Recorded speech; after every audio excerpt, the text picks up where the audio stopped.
Hai teman-teman, perkenalkan saya Andini Febriani Lona, mahasiswa Psikologi semester 6 Universitas Nusa Cendana. Di sini saya akan membahas mengenai gangguan fisik, psikologi abnormal dan psikopatologi. Selamat menyaksikan. Baik, yang pertama saya akan menjelaskan tentang faktor psikologis dan faktor sosial yang mempengaruhi kesehatan.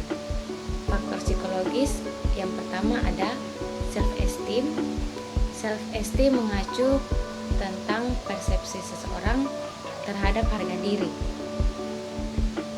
Pada anak-anak dan orang dewasa, mereka dengan self-esteem yang tinggi kemungkinan besar akan mempraktekkan kebiasaan hidup sehat dengan baik dibandingkan dengan mereka yang memiliki self-esteem lebih rendah. Mekanik dan jelas pada tahun 1980 berpendapat bahwa sehat yang positif adalah gaya hidup yang kompleks yang mencerminkan cara untuk mengantisipasi masalah, untuk memobilisasi dalam menghadapi masalah dan mengatasi secara aktif.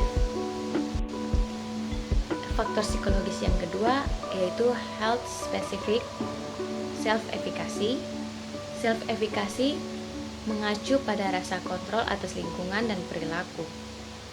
Nah, health specific self-efficacy sendiri ini adalah optimistis keyakinan diri seseorang untuk dapat menahan godaan dan mengadopsi gaya hidup sehat.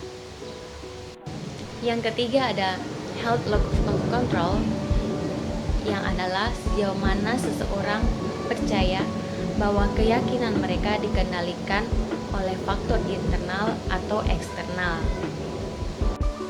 Dan dalam Taylor tahun 2003, health locus of control adalah persepsi bahwa kesehatan seseorang berada di bawah kendali pribadi, dikendalikan oleh seseorang dengan kuat seperti dokter, atau ditentukan oleh faktor eksternal termasuk keberuntungan. Faktor psikologis yang keempat ada kepribadian. Nah, kepribadian di sini adalah organisasi dinamis dalam diri seseorang, sistem psikofisik yang menciptakan pola-pola karakteristik perilaku seseorang serta pikiran dan perasaan. Faktor yang mempengaruhi kesehatan yang kedua ada faktor sosial. Hendrik L. Bloom mengatakan bahwa ada 4 faktor yang mempengaruhi kesehatan masyarakat, yaitu lingkungan, perilaku, pelayanan kesehatan, dan keturunan. Faktor sosial yang pertama ada lingkungan atau environment. Lingkungan di sini meliputi lingkungan fisik, baik natural ataupun buatan manusia. Misalnya sampah, air, udara, perumahan, dan sosiokultur. Yang di dalam sosiokultur ada ekonomi, pendidikan, pekerjaan, dan lain-lain. Pada lingkungan fisik, kesehatan akan dipengaruhi oleh kualitas sanitasi lingkungan, di mana manusia itu berbeda. Hal ini dikarenakan banyak penyakit yang bersumber dari buruknya kualitas sanitasi lingkungan. Misalnya, ketersediaan air bersih pada suatu daerah akan mempengaruhi derajat kesehatan karena air merupakan kebutuhan pokok manusia dan manusia selalu berinteraksi dengan air dalam kehidupannya setiap hari. Sedangkan lingkungan sosial berkaitan dengan kondisi perekonomian suatu masyarakat. Semakin miskin individu atau masyarakat, maka akses untuk mendapatkan derajat kesehatan yang baik akan semakin sulit. Faktor sosial yang kedua ada gaya hidup atau lifestyle. Gaya hidup individu atau masyarakat merupakan faktor kedua yang mempengaruhi derajat kesehatan masyarakat. Karena sehat dan tidak sehatnya lingkungan, kesehatan individu, keluarga, dan masyarakat sangat tergantung pada perilaku manusia itu sendiri. Di samping itu juga dipengaruhi oleh kebiasaan, adat istiadat, kepercayaan, pendidikan, sosial ekonomi, dan perilaku-perilaku lain yang melekat pada diri setiap individu. Faktor sosial yang ketiga ada pelayanan kesehatan. Pelayanan kesehatan adalah faktor ketiga yang sangat mempengaruhi derajat kesehatan masyarakat. Hal ini dikarenakan keberadaan fasilitas kesehatan sangat menentukan dalam pelayanan pemulihan kesehatan serta pencegahan terhadap penyakit, pengobatan, dan keperawatan kelompok serta masyarakat yang memerlukan pelayanan kesehatan.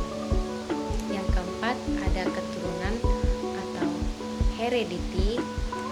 Faktor keturunan atau heredity atau genetik ini juga sangat berpengaruh pada derajat kesehatan masyarakat. Hal ini karena ada beberapa penyakit yang diturunkan lewat genetik atau faktor yang telah ada pada diri manusia yang dibawa sejak lahir.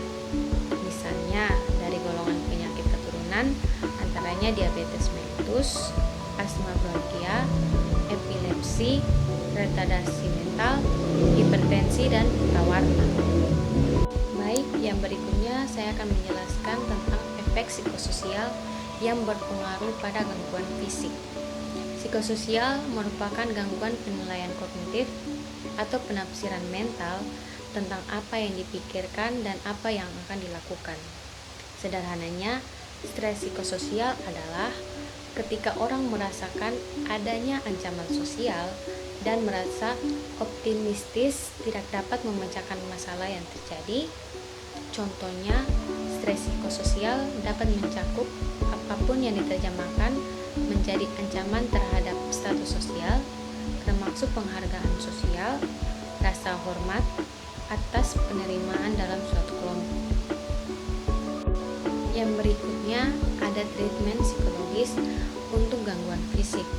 Beberapa pengobatan gangguan fisik yang mungkin dilakukan oleh psikiater adalah yang pertama, psikoterapi. Umumnya dilakukan berupa terapi perilaku kognitif.